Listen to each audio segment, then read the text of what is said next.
അമിത് ചക്കാലക്കലിലേക്കാണ് ഞാൻ പോകുന്നത്. അമിത്, ഇന്ന് കസ്റ്റംസ് അമിത്തിനെ വിളിച്ചിരുന്നു. കാര്യങ്ങളൊക്കെ വിശദമായി അന്വേഷിച്ചു എന്നാണ് ഞാൻ മനസ്സിലാക്കുന്നത്. അമിത് കഴിഞ്ഞ ദിവസം തന്നെ പറഞ്ഞു 7 വാഹനങ്ങളല്ല, ഒരൊറ്റ വാഹനമാണ്, കാറ് മാത്രമാണ് അമിത്തിൻ്റെതായിട്ടുള്ളത്. ബാക്കിയൊക്കെ ഗരാഷിൽ വന്ന 6 വാഹനങ്ങളാണ്. ഇതേക്കുറിച്ചൊക്കെ കസ്റ്റംസ് ചോദിച്ചു.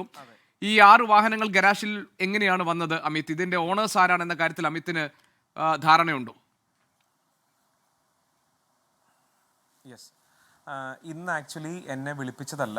കഴിഞ്ഞ ദിവസം എൻ്റെ വാഹനം വീട്ടിൽ വന്ന് അവർ ഇൻസ്പെക്ട് ചെയ്ത സമയത്ത് എൻ്റെ കയ്യിലുണ്ടായിരുന്നത് ഏതൊരു ആൾക്കാരുടെയും പോലെ ഉണ്ടായത് RC ബുക്കും ഇൻഷുറൻസും പഴയ രജിസ്ട്രേഷൻ, അതായത് 1999 രജിസ്റ്റർ ചെയ്ത ഡോക്യുമെൻറ്റ്സും ആയിരുന്നു ഉണ്ടായിരുന്നത്. അപ്പോൾ അന്ന് കൊണ്ടുപോയ സമയത്ത് കസ്റ്റംസ് ഓഫീസർ വ്യക്തമായിട്ട് പറഞ്ഞൊരു കാര്യമുണ്ട്. ഇൻഷുറൻസോ RC ബുക്കോ അല്ല, ഈ വണ്ടി ഇന്ത്യയിലോട്ട് വന്നതിൻ്റെ bill of entry, customs clearance document, bill of landing, ഇന്ന ഡോക്യുമെൻറ്റ്സ് വേണമെന്ന് എന്നെ അവിടെ വിളിപ്പിച്ച് കഴിയുമ്പോൾ പറഞ്ഞു.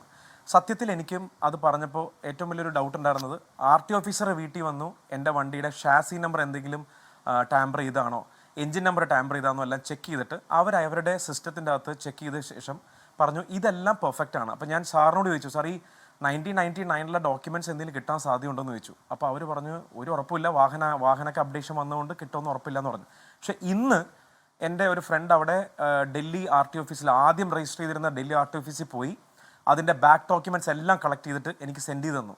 അത് ഉൾപ്പെടുന്നത് ഇത് ആദ്യം രജിസ്റ്റർ ചെയ്തിരുന്ന യുഎൻ്റെ പേരിൽ വന്ന വാഹനത്തിൻ്റെ bill of entry, bill of landing, bill of customs clearance ഡോക്യുമെൻറ്റും പുറത്ത് ഇത് വേറെ വ്യക്തിക്ക് ഉപയോഗിക്കാൻ പറ്റും എന്നുള്ളതിൻ്റെ ഡോക്യുമെൻറ്റ്സ് എല്ലാം വന്നതിൻ്റെ എക്സൈറ്റ്മെൻറ്റിൽ ഞാൻ ഇന്ന് കസ്റ്റംസ് ഓഫീസിലോട്ട് പോയി സാറിനെ എല്ലാം കാണിച്ചു കൊടുക്കുകയും ചെയ്തത്.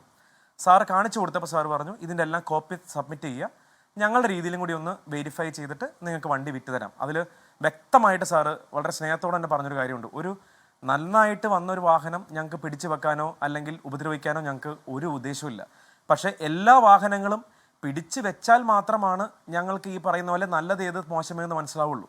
അപ്പോൾ എൻ്റെ ഒരു തെറ്റെന്ന് വെച്ചാൽ ഞാൻ 11 മാസം മുമ്പ് ഇതേപോലെ സെർച്ചിങ് വന്നപ്പോൾ ഞാൻ ഇതെടുത്ത് വെക്കേണ്ടതായിരുന്നു. പക്ഷേ അന്ന് വണ്ടിയൊന്നും പിടിച്ചുകൊണ്ട് പോയില്ല. അന്ന് എൻ്റെ ഈ വണ്ടി ചെക്ക് ചെയ്തു എന്ന് ചോദിച്ചില്ലായിരുന്നു. അവിടെ വർക്ക്ഷോപ്പിൽ കിടന്ന വണ്ടികളാണ് ചെക്ക് ചെയ്തിട്ട് പോയത്. പക്ഷേ ഇന്ന് കൊണ്ടുപോയപ്പോൾ സാർ അവിടെ ചെന്നപ്പോൾ എനിക്ക് വ്യക്തമായിട്ട് പറഞ്ഞു തന്നു ഇന്നിന്ന സാധനം വേണമെന്ന്. അതിനുവേണ്ടി സെർച്ച് ചെയ്തപ്പോഴാണ് ഇന്ന് ഈ സാധനങ്ങൾ എനിക്ക് കിട്ടിയതും അവിടെ കൊണ്ടുപോയി കൊടുക്കാൻ പറ്റിയതും. പിന്നെ എൻ്റെ വീട്ടിൽ വന്ന സമയം എൻ്റെ ഒരു വാഹനമാണ് കൊണ്ടുപോയത്. പിന്നെ അവിടെ കിടന്നിരുന്ന വർക്കിനായിട്ട് വന്നൊരു വാഹനം ഉണ്ടായിരുന്നു. എൻ്റെ കെയർ ഓഫിലെ ഗരാജിൽ വന്ന 6 വാഹനങ്ങളുണ്ടായിരുന്നു. പക്ഷേ മീഡിയക്ക് കൊടുത്ത സമയത്ത് അമിത്തിൻ്റെ കെയർ ഓഫിൽ ഇത്ര വാഹനങ്ങളെന്ന് പറഞ്ഞപ്പോൾ മൊത്തം 8 വാഹനങ്ങളായി. ഞാൻ അവിടെ ചെന്ന് കഴിഞ്ഞപ്പോൾ അവർ വ്യക്തമായിട്ട് വളരെ സൗമ്യമായിട്ട് തന്നെ ചോദിച്ചത് ഈ വാഹനങ്ങൾ ആരുടെയാണ്? ഞാൻ പറഞ്ഞു ഇത് വർക്കിന് വന്നാണ്, ഇന്നിന്ന ആൾക്കാരാണ് ഇതിൻ്റെ ഓണേഴ്സ്, ഡീറ്റെയിൽസ് എഴുതാൻ പറഞ്ഞു. ഞാൻ ഡീറ്റെയിൽസ് എഴുതി കൊടുത്തു, അവരുടെ കോൺടാക്ട് നമ്പറും എല്ലാം എഴുതി കൊടുത്തു. ഇന്നിപ്പോൾ ഞാൻ ചെന്നപ്പോൾ ആ ഓരോ വ്യക്തികളും അവരവരുടെ വണ്ടികളുടെ ഡോക്യുമെൻറ്റ്സായി അവിടെ എത്തുകയും അവരെല്ലാം റിക്വസ്റ്റ് കൊടുത്തു. കാര്യം അത് മിക്ക വാഹനത്തിൽ ഒരു 4 എണ്ണം ഇന്ത്യൻ ഇൻവോയ്സ് ആയിരുന്നു, അതായത് ഇന്ത്യൻ ഷോറൂമിൽ നിന്ന് എടുത്ത വാഹനങ്ങളായിരുന്നു. പക്ഷെ ഇത് കാണുമ്പോൾ ഇതെല്ലാ വാഹനവും ഭൂട്ടാനോ അല്ലെങ്കിൽ ഞാൻ എൻ്റെ പേരിൽ കാണുമ്പോൾ ഈ 6-7 വാഹനങ്ങൾ ഞാൻ വിൽക്കാൻ വേണ്ടി കൊണ്ടാണെന്നാണ് അവരും ധരിച്ചിരുന്നത്. പക്ഷെ അവിടെ ചെന്ന് കഴിഞ്ഞ് ക്ലാരിഫിക്കേഷൻ എഴുതി കൊടുക്കുമ്പോഴാണ് അവർക്കും മനസ്സിലാവുന്നത്. അല്ല അമിത്, ശരി, അതായത് ഈ അമിത്തിന്റെ ഗരാഷിലുള്ള അമിത്തിന്റെ വാഹനം ഒഴികെയുള്ള ബാക്കി 6 വാഹനങ്ങളുടെ ഉടമസ്ഥരാരാണ് എന്ന എന്റെ ഗരാഷല്ല, എന്റെ ഫ്രണ്ടിന്റെ ഗരാഷിൽ. ഓക്കെ, അവിടെയുള്ള മറ്റ് 6 വാഹനങ്ങളുടെ ഉടമസ്ഥരെ സംബന്ധിച്ചിട്ടുള്ള വിവരങ്ങളൊക്കെ കസ്റ്റംസിന് അമിത് കൈമാറി അല്ലേ? എല്ലാം കൊടുത്തു, എല്ലാം കൈമാറി. ഇന്നിപ്പോ ഓരോരുത്തരായിട്ട് അവരുടെ വണ്ടിയുടെ ഡോക്യുമെന്റ്സ് ആയി കസ്റ്റംസ് ഓഫീസിൽ വന്ന് സബ്മിറ്റ് ചെയ്യുന്നുണ്ട് അവർ. അല്ല, അപ്പോൾ സാധാരണ നിലയിൽ ഇതുപോലെ നമ്മളുടെ ഇടനിലയിൽ നിൽക്കുന്ന ഒരാളായിരിക്കും ഇതുപോലെ മറ്റ് രാജ്യങ്ങളിൽ നിന്ന് കൊണ്ടുവന്നതോ മോഡിഫൈ ചെയ്തതോ ആയിട്ടുള്ള ഈ വിൻറ്റേജ് സ്വഭാവത്തിലുള്ള വാഹനങ്ങളൊക്കെ നമ്മളിലേക്ക് കൊണ്ടുവരുന്നത്. അപ്പോൾ സാധാരണ നിലയിൽ നമ്മൾ പരിശോധിക്കേണ്ട രേഖകളെ കുറിച്ചായിരിക്കുമല്ലോ കസ്റ്റംസ് പറഞ്ഞിട്ടുണ്ട്. അപ്പോൾ ബിൽ ഓഫ് എൻട്രി, താങ്കൾ പറഞ്ഞതുപോലെ കസ്റ്റംസ് ക്ലിയറൻസ് ബില്ല്, ഇതെല്ലാമാണല്ലോ വേണ്ടത്. ഈ രേഖകളൊക്കെ നേരത്തെ അമിത് ശേഖരിച്ചു വെച്ചിരുന്നില്ല എന്നല്ലേ ഇപ്പോൾ പറഞ്ഞത്? ഇപ്പോൾ ഇത് ചോദിച്ചപ്പോഴാണ് ഇതൊക്കെ ആവശ്യമുണ്ടെന്നുള്ള ഒരു ചോദിച്ചപ്പോഴാണ് ഇതൊക്കെ ആവശ്യമുള്ള രേഖകളാണെന്ന് മനസ്സിലായത്. കാര്യം അവര് വ്യക്തമായിട്ട് എനിക്ക് പറഞ്ഞു തന്നു അത് എന്തുകൊണ്ടാണ്. കാര്യം കസ്റ്റംസിനെ സംബന്ധിച്ചിടത്തോളം അവർക്ക് അറിയേണ്ട കാര്യം ഈ പറയുന്ന വാഹനത്തിന്റെ ഈ രാജ്യത്തോട്ട് വന്നതിന്റെ ഒരു ഡീറ്റെയിൽസ് ആണ് bill of entry, bill of landing. ഇതാണ് അവർക്ക് അറിയേണ്ടത്. ഇപ്പോൾ RT ഓഫീസിൽ രജിസ്റ്റർ ചെയ്തേക്കുന്ന ഡോക്യുമെന്റ് ഇപ്പോൾ ആരെങ്കിലും ഫേക്ക് ചെയ്തിട്ട് ഒരു രജിസ്ട്രേഷൻ ഉണ്ടാക്കി കഴിഞ്ഞാൽ അതിൻ്റെ വരുന്ന ഡോക്യുമെന്റ്സ് ഒന്നും അതിലുണ്ടാവില്ല. കാര്യം ഒരുപാട് ഫേക്ക് രജിസ്ട്രേഷൻസ് നടന്നു എന്നാണ് ഇപ്പോൾ അവർ പറയുന്നതും. അപ്പോൾ നമ്മൾ ഇതുവരെ ഞാനും ചിന്തിച്ചിട്ടിരുന്ന ഒരു കാര്യം എന്ന് വെച്ചാൽ വാഹനത്തിൻ്റെ RC ബുക്ക് ഉണ്ട്, ഇൻഷുറൻസ് ഉണ്ട്, അപ്പോൾ എല്ലാം ഓക്കെയാണ്. പക്ഷേ ഇന്ന രീതിയിലുള്ള സാധനങ്ങൾ വേണമെന്ന് സാറ് കറക്റ്റായിട്ട് പറഞ്ഞു തന്നുകൊണ്ടാണ് ഞാനും ഇതിൻ്റെ പുറകെ പോയി ഇന്ന് എനിക്കിത് ഒപ്പിക്കാൻ പറ്റിയത്. ഈ സാധാരണ ഇപ്പോൾ ഞാൻ അമിത്തിൻ്റെ ചില സുഹൃത്തുക്കളൊക്കെ സംസാരിക്കുമ്പോൾ പറയുന്നത് വലിയ വാഹന പ്രേമിയാണ് അമിത് ചക്കാലക്കൽ. മാത്രമല്ല വാഹനത്തിൻ്റെ മെക്കാനിക്സ് അറിയാം, അതിന് അത്യാവശ്യം വേണ്ട പണികളൊക്കെ ചെയ്യാൻ അമിത്തിന് അറിയാം. എവിടെ ഇത്തരം പുതിയ വിൻറ്റേജ് ആയാലും ശരി, അല്ലെങ്കിൽ ഒരു പുതിയ വാഹനം മോഡൽ ഇറങ്ങുമ്പോഴൊക്കെ അതിനെപ്പറ്റി വളരെ ക്യൂരിയസ് ആയിട്ട് പഠിക്കുകയും അതിൻ്റെ ടെക്നോളജിയും അതിൻ്റെ മെക്കാനിക്സും ഒക്കെ പഠിക്കുകയൊക്കെ ചെയ്യുന്നതാണ്. അതുകൊണ്ട് തന്നെ പല ആളുകളും വാഹനം വാങ്ങുമ്പോൾ, അല്ലെങ്കിൽ അവർക്ക് ഇതുപോലെയുള്ള വിൻറ്റേജ് വാഹനങ്ങളൊക്കെ വാങ്ങാൻ താല്പര്യമുണ്ടാകുമ്പോൾ അവർ അമിത്തിനെ ബന്ധപ്പെടാറുണ്ട് എന്നാണ്. ഇപ്പോൾ ഈ കസ്റ്റംസ് സംശയിക്കുന്ന അമിത് കോയമ്പത്തൂർ കേന്ദ്രീകരിച്ചൊരു ശൃംഖല ഇതിന് പിന്നിൽ ഇടനിലക്കാരായി പ്രവർത്തിക്കുന്നുണ്ട്. അവർക്ക് അവരുടെ ബാക്ക് എൻഡിൽ വേറൊരു വലിയ സംഘം, ഒരു വാഹന കള്ളക്കടത്ത് സംഘം പ്രവർത്തിക്കുന്നുണ്ട് എന്നൊക്കെയാണ്. അമിത്തിനോട് വാഹനങ്ങൾ ആവശ്യമുള്ള ആളുകൾ അമിത്തിനെ സമീപിക്കുമ്പോൾ അമിത് ചെയ്യാറുള്ളത് എന്താണ്? എങ്ങനെയാണ് അവരെ ഈ ലിങ്കിലേക്ക് കണക്ട് ചെയ്ത് കൊടുക്കുന്നത്? ഞാനൊരു എക്സാമ്പിൾ പറയാം. ഈ കഴിഞ്ഞ ദിവസം കസ്റ്റംസ് എൻ്റെ വീട്ടിൽ വന്ന് പോയതിന് ശേഷം എന്നോട് അങ്ങോട്ട് വരാൻ പറഞ്ഞു. അപ്പോൾ ഞാൻ വൈകിട്ട് അവിടെ ചെന്ന സമയം എന്നോട് സാറ് ചോദിച്ചു, വ്യക്തമായിട്ട് ചോദിച്ചു, അമിത്തെ ഈ കോയമ്പത്തൂർ ആൾക്കാരായിട്ട് എന്താണ് ബന്ധമെന്ന് ചോദിച്ചു എന്നോട്. അപ്പോൾ ഞാൻ ഈ പറയുന്ന കോയമ്പത്തൂർ ആൾക്കാരുടെ ആദ്യം കാണുന്നത് OLXൽ ഒരു പരസ്യം ഉണ്ടായിരുന്നു. അതായത് ഒരു വാഹനത്തിൻ്റെ അലോയ് വീലുകൾ 5 എണ്ണം വെച്ചിട്ട്, ലാൻഡ് ക്രൂസറിൻ്റെ അലോയ് വീലുകൾ വെച്ചിട്ട് ഫോർ സെയിൽ ഒരു 10,000 രൂപ എന്തോണ് അതിന് കോട്ട് ചെയ്തിരുന്നത്. ഞാൻ ഏറ്റവും ആദ്യം അവരെ കോൺടാക്ട് ചെയ്യുന്നത് ആ യൂസ്ഡ് അലോയ്ക്ക് വേണ്ടി ഞാൻ കോൺടാക്ട് ചെയ്തത്.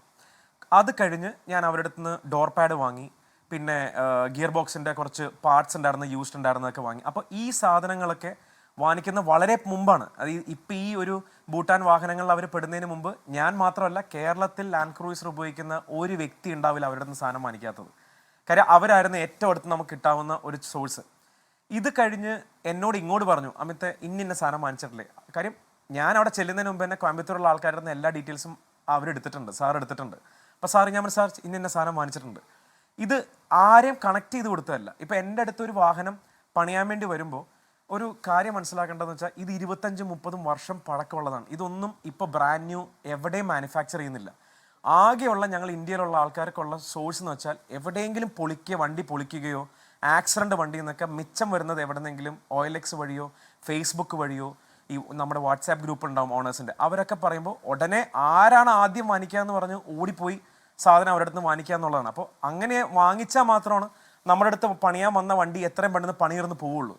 അപ്പോൾ അതിപ്പോൾ ആക്ച്വലി ഗറാജുകൾ ബാക്കിയുള്ള ആൾക്കാരുടെ ഇടയിൽ എൻ്റെ കയ്യിൽ വരുന്ന വണ്ടികൾ വേഗം പണി തീരാറുണ്ട്. കാര്യം വേറൊന്നുമല്ല ബ്രദർ, ഇപ്പോൾ ഓസ്ട്രേലിയയിലും ആഫ്രിക്കയിലും US-ലൊക്കെ ഉള്ള ആൾക്കാർ ഈ വണ്ടി നിരന്തരം ഉപയോഗിക്കുന്നവരുടെ ഒരു ഓണേഴ്സ് ഫോറം ഉണ്ട്. ഞാൻ രാത്രിയൊക്കെ ഇവിടെ പണിയണ സമയത്ത് വരുന്ന പ്രശ്നങ്ങൾ ഞാൻ ഈ ഓണേഴ്സിനോട് ഡിസ്കസ് ചെയ്യും. ഇതെന്താ ചെയ്യേണ്ടത്. അവരത് കറക്റ്റ് ഓരോന്ന് വീഡിയോസ് ആയിട്ട് പറയും.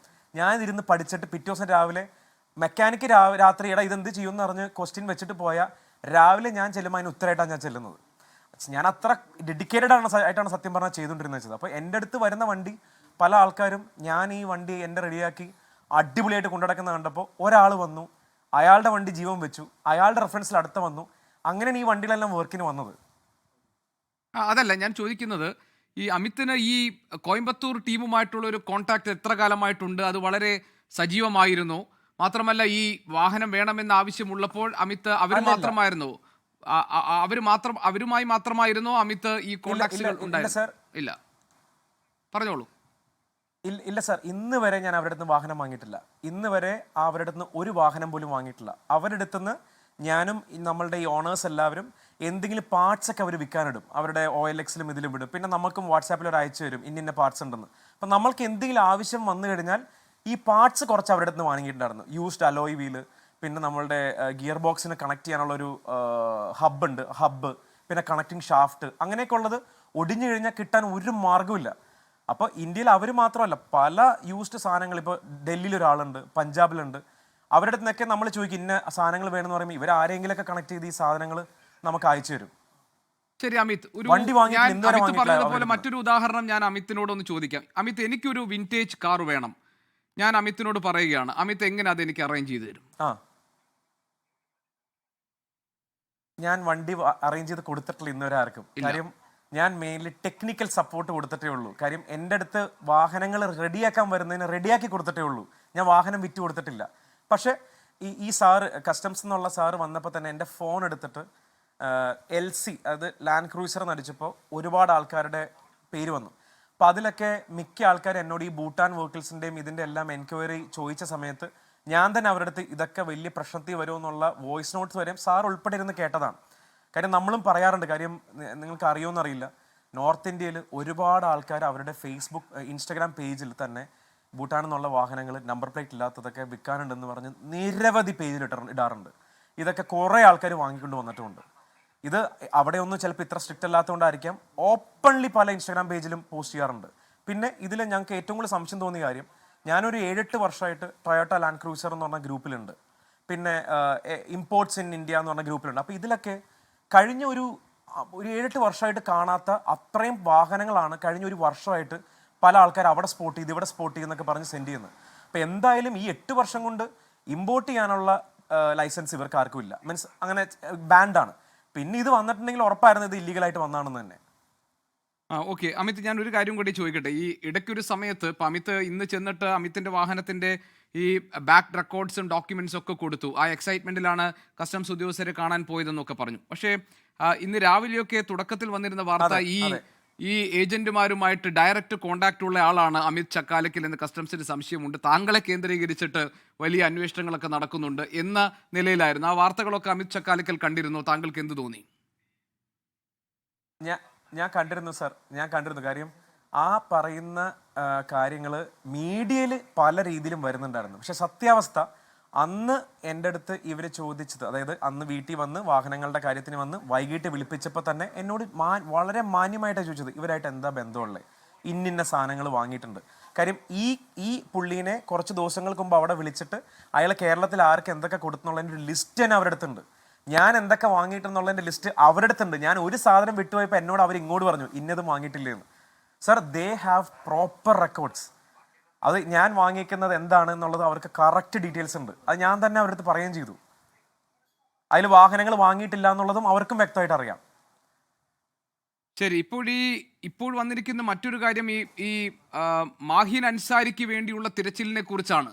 അസം സ്വദേശിയുടെ പേരിൽ വന്നിരിക്കുന്ന ഒരു വാഹനം, അതിൻ്റെ ഫസ്റ്റ് ഓണർ എന്ന് പറയുന്നത് മലയാളിയാണെന്നും മൂവാറ്റുപുഴ സ്വദേശി മാഹിൻ അൻസാരിയാണെന്നും അയാളെ കേന്ദ്രീകരിച്ചിട്ടുള്ള അന്വേഷണങ്ങൾ നടക്കുന്നു എന്നൊക്കെയാണ്. ഈ പേര് കേൾക്കുകയോ ഇയാളെക്കുറിച്ച് എന്തെങ്കിലും കാര്യങ്ങളോ അമിത്തിന് അറിയാമോ? ഇല്ലില്ല, ഞാൻ കേട്ടിട്ടുമില്ല, ഇവരെ കുറിച്ച് എനിക്ക് അറിയത്തുമില്ല. ലോകത്തെവിടെയായാലും ഏത് സമയത്തും 24 വാർത്തകളും ഓഗ്മെന്റഡ് റിയാലിറ്റി പാക്കേജുകളും എക്സ്പ്ലെയിനറുകളും വിശദമായി കാണാൻ ഞങ്ങളുടെ യൂട്യൂബ് ചാനൽ നിങ്ങൾക്ക് സബ്സ്ക്രൈബ് ചെയ്യാം.